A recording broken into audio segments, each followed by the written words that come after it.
किसान भाइयों और मेरे साथियों सभी को मेरा सादर नमस्कार। इस वीडियो के माध्यम से एक बार फिर मैं अपने साथी श्री रविंद्र सिंह जी के साथ अपने क्वार्सी सोच फार्म अलीगढ़ पर अपने जीवाणु संवर्धन इकाई पर मौजूद हूँ। हम अपने जीवाणु संवर्धन इकाई पर जो जीवाणु बना रहे हैं उसमें हर 10 दिन के बाद हम 2 किलो चीनी और 2 किलो आटा डालते हैं।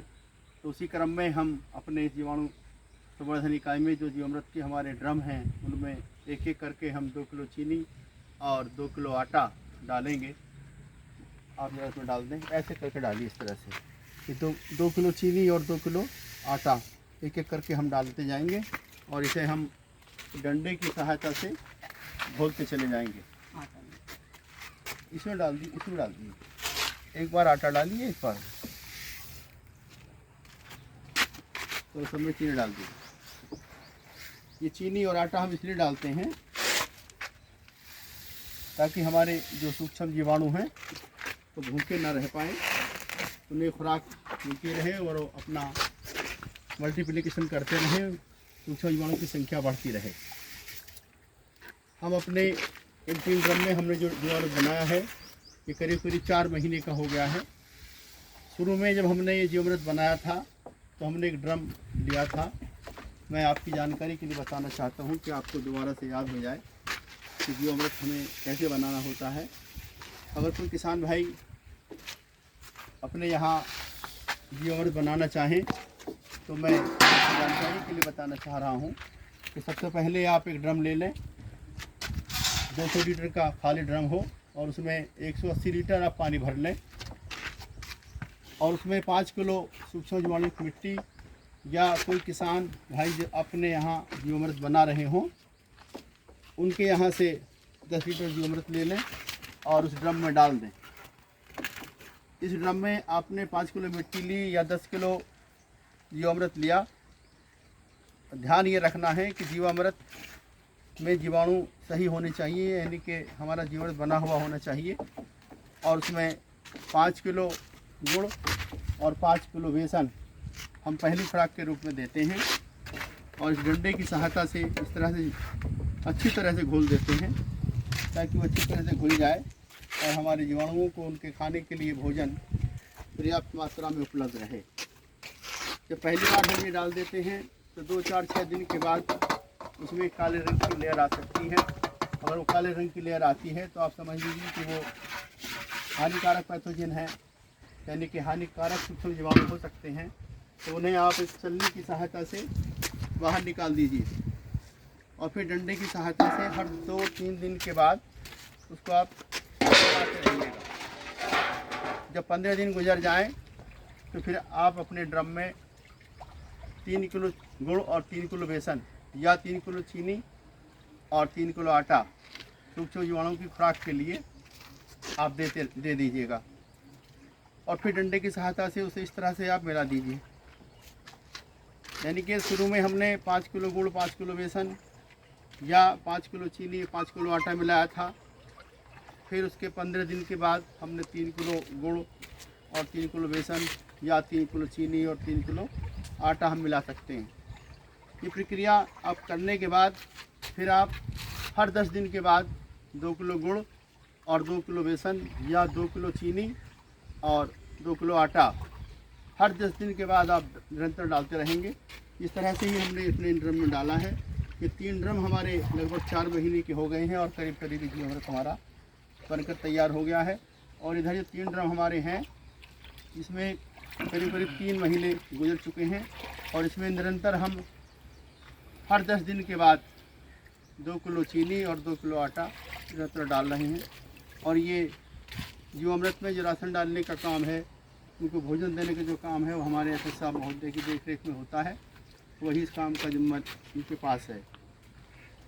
जब ये जीवामृत तैयार हो जाएगा तो इसकी पहचान ये होगी कि ये जो जीवामृत है इसका रंग जो है वो मौसमी, संतरे या नारंगी के जूस के रंग जैसा होगा। इसमें से दुर्गंध आएगी या सुगंध आएगी। ये थोड़ा हाथ लगाने पे लगेगा गाढ़ा होता है और ठंडा होगा। जब इस तरह की पोजीशन बन जाए तो आप समझ लीजिएगा कि आपका जीवामृत बनकर तैयार है। अब बात आती है कि इस तैयार जीवामृत को हमें अपने खेतों में किस तरह से डालना है। तो इसके लिए मैं आपको बताना चाहूँगा कि इस ड्रम में से, इस डंडे की सहायता से आप चलाते हुए आप 20 लीटर जीवामृत का घोल आप निकाल लेंगे और 1 कुंटल या 1.25 कुंटल गोबर की सूखी खाद, इधर दिखा दीजिए, इस तरह की सूखी खाद आप ले लेंगे। इस 1 कुंटल और या 1.25 कुंटल गोबर की सूखी खाद है, इसमें ड्रम में से 20 लीटर जीवामृत को निकाल कर और फैला कर मिला देंगे। उसके साथ साथ उसमें 3 किलो चीनी और 3 किलो आटा भी आप मिलाएंगे, ताकि जो हमारे सूक्ष्म जीवाणु उसमें जाएंगे उनको खुराक मिलती रहे और वो भूखे न मरने पाएँ। और इस जीवामृत को सूखे गोबर में मिलाने के बाद हम कहते हैं कि घन जीवामृत हमारा तैयार हो गया, और इसे हम 48 घंटे रखेंगे। और जो भी हमें फसल बोनी है, जैसे हमने अपने ड्रम और खरीफ की फसल में अपने खेत में डालना है, तो अपने खेत में डालने के लिए फसल बोने से पहले नमी की अवस्था में आखिरी जोताई पर या हरी खाद हम जोतेंगे। हरी खाद को मिलाने के बाद, हरी खाद पलट देने के बाद, अपने खेत में मिलाने के बाद उसे हम घन जीवामृत को या जीवामृत को अपने खेत में डाल देंगे और जुताई कर देंगे। जब ये जीवामृत घन जीवामृत के माध्यम से हमारे खेत में पहुंच जाएगा, तो ये जीवामृत में जो सूक्ष्म जीव हैं वो फिर अपना काम शुरू करेंगे और हमारे खेत में जो पहले से मौजूद फसल अवशेष हैं, यानी कि पौधों की जड़, तना, पत्ती, फल, फूल या कोई भी जैव पदार्थ है, उसको खा करके उसको ह्यूमस में परिवर्तित कर देंगे, यानी कि हमारे खेत में जीवांश कार्बन की मात्रा बढ़ जाएगी। जब हमारे खेत की मिट्टी में जीवांश कार्बन की मात्रा 0.8 से 1% के बीच या उससे अधिक हो जाएगी, तो मैं आपको बताना चाहूँगा कि हमारे खेत की जो मिट्टी है वो उपजाऊ हो जाएगी और उसकी भौतिक, रासायनिक और जैविक दशा में सुधार हो जाएगा।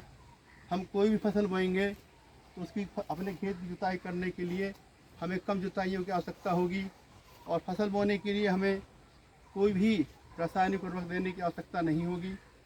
सिंचाई की भी कम आवश्यकता होगी, यानी कि हमें भूगर्भ जल की बचत होगी। जीवामृत जिसमें हमने प्रयोग किया है, उस खेत में जो फसल होगी उसमें कीट और रोगों का प्रकोप बहुत कम होगा, जिससे हमें कीटनाशी और फफूंदीनाशी नहीं खरीदना पड़ेगा और हमें आर्थिक बचत होगी। हमारे प्राकृतिक संसाधन क्षीण होने से बच जाएंगे, हमारी जैव विविधता मजबूत रहेगी और जो उत्पादन हमें प्राप्त होगा गुणवत्तापूर्वक होगा और हमारी कृषि उत्पादन लागत भी बहुत कम आएगी। साथियों, मैं इसमें थोड़ा आगे आपको ये भी बताना चाहूँगा कि जो हमारे किसान भाई हैं वो आजकल जीवामृत बना रहे हैं और तमाम तरह की वीडियो भी हमारे यूट्यूब चैनल पर मौजूद हैं। हमारे किसान भाई जीवामृत बनाने के बाद उसे खेत में डाल देने के बाद ये समझते हैं कि हमारा प्राकृतिक खेती का काम पूरा हो गया, लेकिन ऐसा नहीं है। खाली जीवामृत डाल देने से प्राकृतिक खेती का काम पूरा नहीं होता है, क्योंकि प्राकृतिक खेती पूरी तरह से प्रकृति के वैभव पर, प्रकृति की व्यवस्था पर निर्भर है। यानी कि प्राकृतिक खेती में प्रकृति की सभी इकाइयों का योगदान है। हालांकि सूक्ष्म जीवाणुओं का सबसे बड़ा योगदान रहता है, लेकिन प्रकृति की व्यवस्था को बनाए रखना, जैव विविधता को बनाए रखना, प्रकृति के वैभव को बरकरार रखना प्राकृतिक खेती करने के लिए बहुत ज़रूरी है। और प्रकृति की व्यवस्था को बनाए रखने के लिए ज़रूरी है कि हम अपने खेतों की मोटी मोटी मैंड बनाएं, ताकि वर्षा का पानी जो है हमारे खेत से बाहर न जाए और हमारी धरती माँ की कोख कभी प्यासी ना रहे। जो मैंड हम बनाएं उस पर अपनी आवश्यकता के अनुसार तरह तरह के पेड़ लगाएं, ताकि उस पर पक्षी अपना बसेरा बना लें और हमारी फसलों की कीट रोग से सुरक्षा कर सकें, फसलों की देखभाल कर सकें। हमें अपने खेत में अगर मुनासिब हो तो आप छोटे छोटे तालाब बना लें। अगर आपके पास यदि स्थान नहीं है तो आपके खेत के पास, खलिहान के पास जो बड़े तालाब हैं उनका पूर्ण जीर्णोद्धार करें, यानी कि तालाब बरकरार रहें और उन तालाबों में निर्मल जल भरा रहे, उसमें रहने वाले जीव, मछली, मेंढक, कछुआ, जोंक भी मौजूद रहें। इसके साथ साथ हमारे खेत खलिहानों में हमारे आसपास मंडराने वाली रंग बिरंगी तितलियाँ, मधुमक्खियाँ, रामजी गुड़िया, केंचुआ, गुबरैला, वो सब मौजूद रहें। कुल मिलाकर मेरे कहने का मतलब ये है कि हमारे प्राकृतिक संसाधन बरकरार रहें, हमारी जैविकता बरकरार रहे, यानी कि हमारी प्रकृति की व्यवस्था और प्रकृति की जो इकाइयाँ हैं वो सब मौजूद रहें। जब हमारी प्रकृति का वैभव बरकरार रहेगा तो यह प्राकृतिक खेती हमारी निरंतर रूप से चलती रहेगी। और मैं तो ये कहना चाहूँगा कि आज अधिक उत्पादन लेने की बजाय हमारी प्राकृतिक संसाधनों का संरक्षण करना और जैव विविधता का संवर्धन करना हमारे लिए आज के वक्त की ज़रूरत है। और ये प्राकृतिक खेती तो हमें और आपको जानना बहुत ज़रूरी है, और इसकी इतनी आवश्यकता है कि ये प्राकृतिक खेती आज नहीं तो कल, हमें नहीं तो हमारे बच्चों को अवश्य करनी पड़ेगी। इसलिए हमें ज़रूरी है कि हम रसायन आधारित खेती से अपना ध्यान हटाकर प्राकृतिक खेती करने की तरफ ध्यान दें। और इसके लिए ज़रूरी है कि हम अपने खेतों में अपने परिवार की आवश्यकताओं के अनुसार मिट्टी के स्वास्थ्य को ध्यान में रखते हुए, पर्यावरण स्वास्थ्य को ध्यान में रखते हुए फसल चक्र अपनाकर परंपरागत तरीके से प्राकृतिक खेती करें।